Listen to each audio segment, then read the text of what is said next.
For the introduction and the opening of this short lecture, I would like to begin with a very powerful and meaningful quote by Viktor Frankl.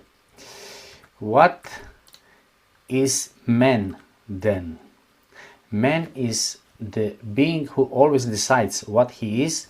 He is the being who invented the gas chamber, but he is also the being who entered that chamber upright with the Lord's Prayer or the Jewish prayer for the dying on his lips. Frankl's personal life story, marked by his experience in Nazi concentration camps, forms the essential context for understanding his view of guilt, Nazism and Germany. His reflection on these themes is not ideological or political in a narrow sense, but deeply anthropological, ethical and existential. At the same time, it is profoundly personal. Viktor Frankl, an Austrian physiatrist, neurologist and founder of existential analysis and logotherapy. This is the third Viennese school for psychotherapy. Is among the most influential thinkers of the 20th century in the humanities and social sciences. He earned doctorates in medicine and philosophy and received 29 honorary doctorates in recognition of his outstanding scientific and professional contribution. He was a professor of neurology and psychiatry at the University of Vienna, a professor of logotherapy at the University of San Diego, and also taught at Harvard, Stanford, Dallas and Pittsburgh. In addition, he was invited to lecture at more than 200 universities worldwide. His book, Man's Search for Meaning, originally Trotz dem Herz zum Leben sagen, is considered one of the most widely read, translated and influential books of all time. We are therefore speaking about a true giant of the 20th century.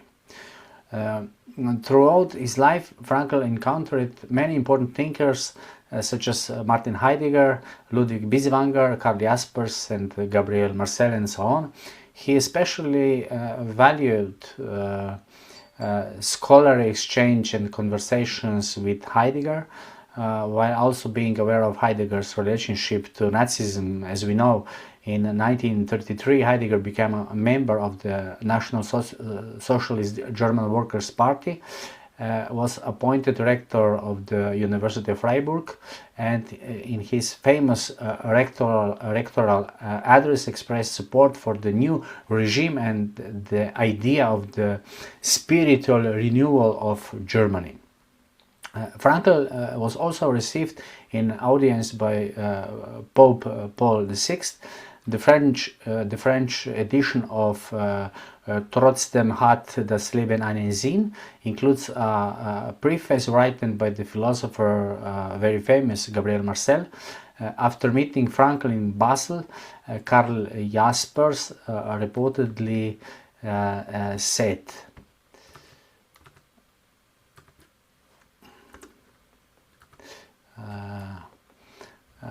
Mr. Frankl, I know all your books, but the one about the concentration camp belongs among the greatest books of humanity.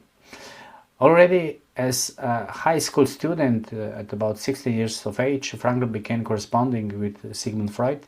He sent Freud a short reflection on psychological questions related to adolescent development. Freud took the letter seriously and even forwarded Frankl's text for publication in the Journal Internationale Zeitschrift für Psychoanalyse. A few years later, as a medical student, Frankl became involved in Alfred Adler's circle. He actively participated in the Society for Individual Psychology and published it in its journal. This exceptionally early involvement in the leading Viennese psychological scene confirms that Frankl was not merely a follower, but from an early stage an independent thinker who gradually developed the Third Viennese School of Psychotherapy, Logotherapy and existential analysis.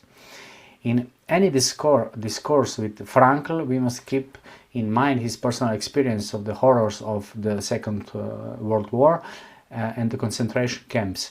Frankl survived several Nazi camps, among the most well-known being Dachau and Auschwitz. There he lost literally everything: his career, his work, his wife Tilly, whom he had been married to for 9 months and who was also pregnant, his brother, his father and his mother. So all. When he returned to Vienna in August 1945, he weighed only about 37 kilograms.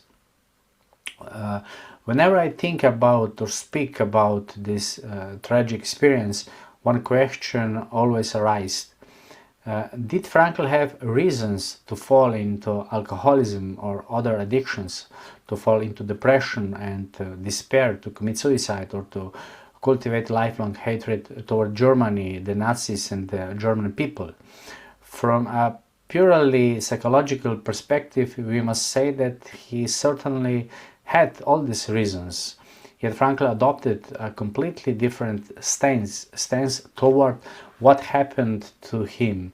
This is especially significant because Frankl was Jewish, as we know. Despite all those horrors and unimaginable tragedy, Frankl did not lose his will or his sense of meaning. He still said yes to life. The strongest proof of the truth of his teaching is his own life. His theory of logotherapy was first tested on himself, although not by choice. This is probably why his message is so convincing and also authentic.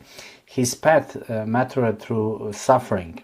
His personality was forget in unbearable conditions in which a person encounters his or her ultimate limits. Frankl called this period experimentum crucis. The human being is revealed most deeply in suffering, when all masks fall away and everything superficial disappears. Suffering, Frankl says, is a kind of melting furnace for humanity. What kind of person emerges from it depends largely on the person himself. The core insight. Dialogue with Frankl is especially valuable for a deeper understanding of the anthropological and existential foundations of the human capacity to commit extreme violence, cruelty and sadism against others. Frankl does not explain such phenomena merely as the result of pathological personality traits or social and environmental determinants. He places them within a broader existential framework, especially in the context of loss of meaning, inner emptiness, and moral disorientation. A person who loses orientation toward meaning and responsibility can gradually drift away from his or her own humanity, opening space for treating others as objects, tools, or enemies. Most importantly, Frankl rejects the collectivization of guilt and insists on personal, individual responsibility. In his view, guilt is always concrete and personal. It cannot be attributed to an entire nation or generation. At the same time, he affirms the existence of collective responsibility in the sense of a duty of society to face its past, acknowledge evil and prevent its repetition. This distinction makes possible an ethical stance that goes beyond revenge and supports processes of inner purification and reconciliation. In the context of Nazism, Frankl pointed to the danger of ideologies that reduce the human being to a means, biological material, or a number. He understands Nazism as an extreme expression of dehumanization. Yet it also reveals the opposite side of the human being, the capacity for solidarity, compassion, and inner freedom, even in the most inhuman conditions. His testimonies are therefore not only historical documents but existential appeals to modern humanity. Frankl's position represents an important contribution to understanding historical trauma, the ethics of memory, and contemporary debates about guilt. His focus is not primarily on the past as such, but on the future of humanity, on how suffering can be transformed into a responsibility and meaningful response. Frankl consistently rejects collective guilt because he sees it as an ethical and anthropological distortion that obscures the fundamental truth about the human being as a free and responsible person. Guilt can never belong to a nation, to some group or generation as such. It always belongs to a concrete individual and his or her actions. Only individuals can act, choose, consent, cooperate, or resist. Therefore, only individuals can be morally responsible. According to logotherapeutic anthropology, even in the most extreme circumstances, a person retains at least a minimal inner freedom to choose his or her attitude. This freedom does not mean control over external events, but the capacity to take a stance toward them. Freedom and responsibility belong together. If we acknowledge freedom, we must also acknowledge responsibility. The concept of collective guilt breaks this link and dissolves personal moral accountability into the anonymity of the mass. Frankl, therefore, maintains that during Nazism there were people who collaborate, people who remained silent, and people who resisted.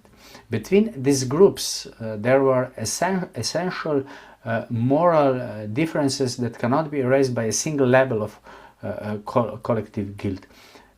Collectivizing guilt does not lead to genuine confrontation with evil.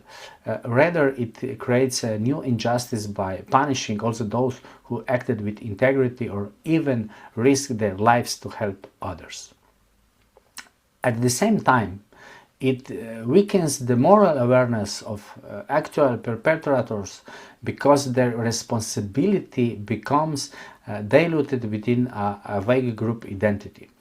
Frankl also distinguishes between guilt and collective responsibility. While guilt cannot be collective responsibility can exist as a societal duty to remember, to educate, to investigate, and to prevent future atrocities. This is an ethical task of memory and culture, not a transfer of personal guilt to the innocent. These distinctions allows historical truth to be preserved without sacrificing justice. For Frankl, rejecting collective guilt is also an expression of deep respect for human dignity and individuality. A human being is always more than a member of a group. He or she is a person with a unique conscious and unique responsibility. Here Frankl sees the foundation for ethical renewal after the catastrophes of the 20th century, not in collective self-accusation, but in personal responsibility, in acknowledging one's own actions and in consciously choosing a different way forward. For this reason, Frankl's position has a strong preventive dimension. He warns that totalitarian system flourish where individuals stops experiencing themselves as moral subjects and begin to see themselves merely as parts of mechanism. Emphasis on personal responsibility acts as an antidote to dehumanization. It constantly returns the person to the question, what do I do? What do I allow? What do I resist? In this sense, Frankl's transcends the historical context of Nazism and remains permanently relevant ethical orientation for any society that wishes to remain human. Thank you very much for your attention, and I wish you all successful day and productive day, effective work on this extremely important topic. Thank you.